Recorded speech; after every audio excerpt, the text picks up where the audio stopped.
So, how's everybody's weekend? Anything to report? The weekend? That's right. I have a very big thing to report. Me and my brother in cinema, Ian, went and saw the film Megalopolis, the masterpiece, magnum opus from the old Francis one. Ford Coppola. Isn't that the like old ass movie? No. You're thinking of Metropolis. You're thinking of Metropolis. So what the fuck is Megalopolis? Megalopolis? I never heard of it. Well, Google it and pull something up from it. Is it good? Megan. What are we talking about here? Oh, no, Megan. it's not good. It's not a good movie. Have you not heard about this? No. So he's been trying to get this made for like 30 years. Francis Ford Coppola, the guy who made The Godfather and Apocalypse Now. What happened? That's a good question. He's been trying to make this movie for like 30 years, couldn't get anybody to finance it for some reason, and so he sold his wine business in Northern California. He made The Godfather. Why isn't he rich? Oh, he's very rich. So he just didn't want to put his own money. But then why do you have to sell his Because he vineyard? needed $120 million. He wasn't necessarily that rich, not without selling some assets. So you spent $120 million fucking dollars on this? Yeah. Is it tanking? It made $2 million on the opening weekend. No, Francis. Ian and I, we had an excellent time. Is it that at the bad? theater. It is hard to really sum up into words. It might be one of the worst movies ever made, but in an amazing way that like kind of weirdly redeems it. I don't know. You think it might make the money back? I mean, it's not like Tommy Wiseau where it costs like $700,000 to make. Yeah, Man has $120 it's gonna million. take a while to recoup Megan. the $120 million.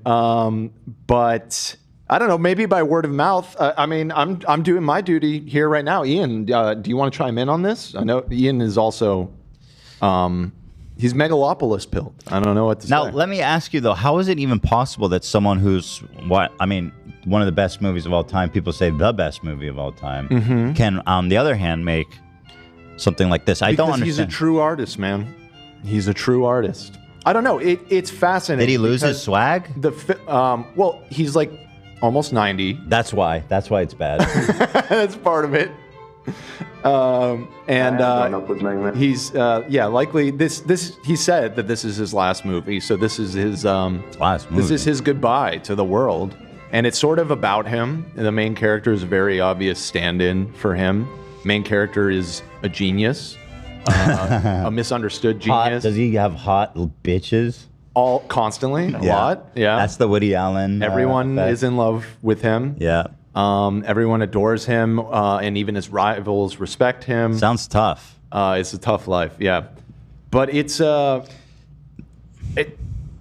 shot in this bizarre, like almost entirely green screen. It's very it's very Attack of the Clones. Essentially, maybe a little better than that, but which makes me wonder how it cost $120 million. To be honest, I guess just. Well, he hired a lot of CGI. famous actors. Did he? He probably had to pay them. Sure, although not that much. I mean, he's got the reputation. Like everybody was eager and happy to work with him. He's a legend. This lineup though is looking weird. Like Adam Driver and then whatever Gustavo. Like it's like he kind of just grabbed that, and then Shia LaBeouf and Audrey Plaza. It's like they just kind of grabbed everyone and threw them. Actually, keep scrolling or show more. There's a lot more people. Sure, love to. That girl in the middle is from Game of Thrones. John Voight. Yes, why John is Voight he in is this? in it. Jason Schwartz. Why are they even doing this? Lawrence Fishburne. Why are you Dustin Hoffman? That makes no sense. What is Dustin Hoffman doing in this film? That's a great question, actually. And I mean, is it okay? Can I get into spoiler territory? I don't think anyone cares. Does anyone care? I guess if you're worried about it, is the plot important, Dad? Huh? Is the plot important to the film? Megan. I mean, yeah. As much as a plot is important to every film, I suppose. But it's.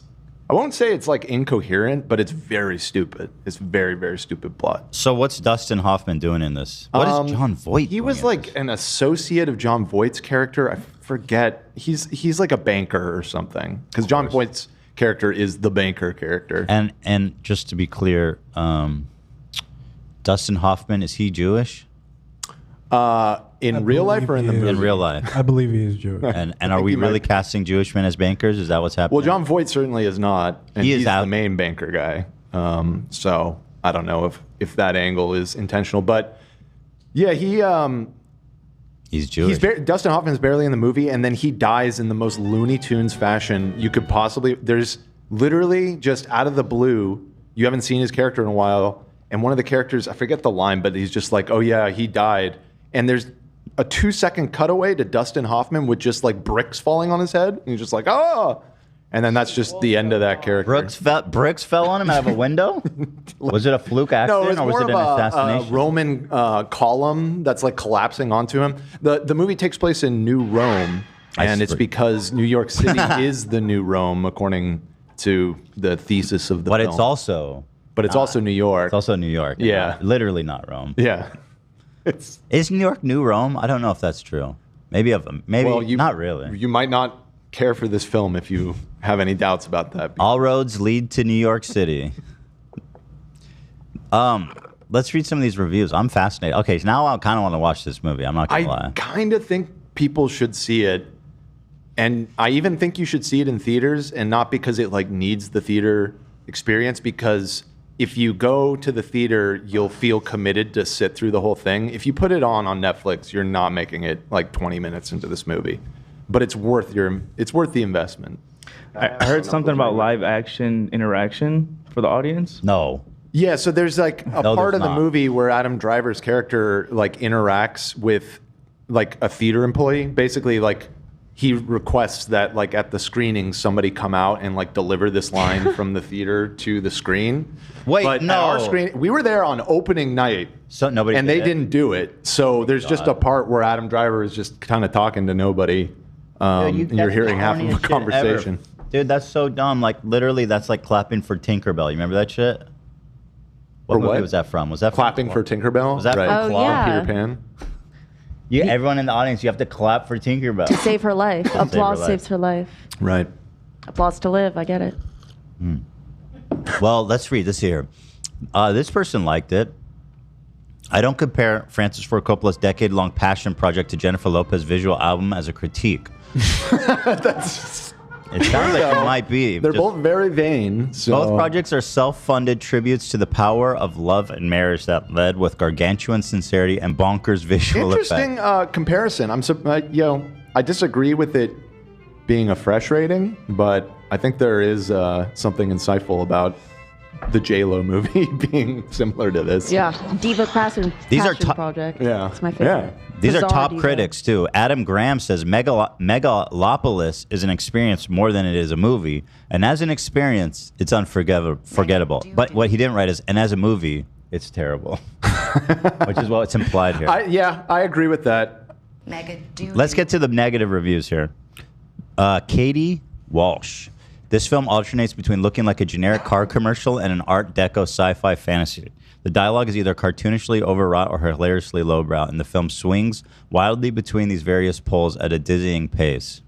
Yeah, that's valid too. I'm agreeing with all of these so far.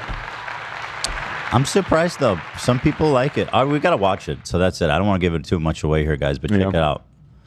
It needs.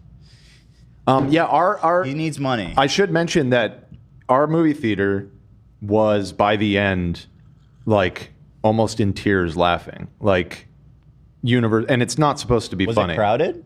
It was almost full. We went on preview night. It was actually last Thursday, and it was like a 6:30 p.m. showing or something. Ian, like what that. did you think? I haven't heard you. I don't know if Dan's speaking for you here. I haven't heard from you. He's sort of he's filling in the gaps there. But I had a great experience.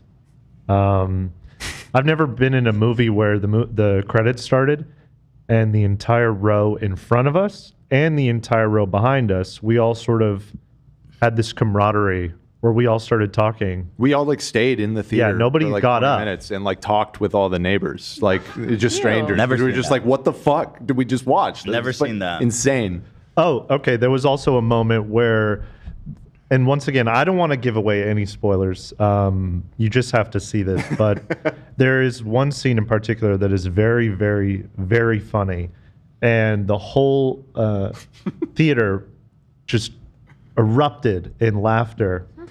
And this guy in the back row, he yells, "Ha, ha, ha. Shut the fuck up. Shut the fuck up, dude." He like screamed. We found the one guy who was like really into it as like a piece of art, and he was getting so fed up. Like, but again, then he left. It wasn't just a few like scattered laughter. It was like we were at a comedy film. Like the whole theater was just like, you know who that was? Embracing it. That was Francis. That was him. Yeah. Ian had the theory that it might have been somebody who worked on the movie or something. It had to have been. Well, even still, though, why would they get so emotionally invested? Like, what did you do? The lighting? I mean, who gives a fuck? Not to mention, all sounds the like, honestly, though, it sounds like you guys were being rude. I'll be honest. I think he was right. We were being a little disrespectful to. Well, there was like after that happened, there was maybe like a 5-minute window where people, I could tell, were trying to pull back, and then things kept happening, and then the theater started cracking up again, and I think I saw him leave. I think he did walk out, but yeah, how's he supposed to enjoy the movie with you? Fucking, he goes, "Oh, I'm gonna go see the first show at midnight, where everybody's obviously gonna be like mega fans and super appreciative of the art." And then what? It's just a yucking it up fest, like you're watching the Three Stooges. Come on. Listen, it's art, and we had a genuine. Isn't the point to provoke a reaction? Like that was genuine belly laughter emitting from everybody. It's fucking funny. It's a really funny movie. All right, well there it is. It reminds me of The Room, or more so. I don't think you're as familiar with this, but there's this guy Neil Breen who makes these self-funded, like insanely self-indulgent, pretentious, rambling movies with tons of green screen. And Oh, I know about him. yeah, no, he's great. Yeah. And this felt like if that guy had $120 million instead of like 20 grand. Well, listen, it's a stunning endorsement. There it is, my friends. Go check it out.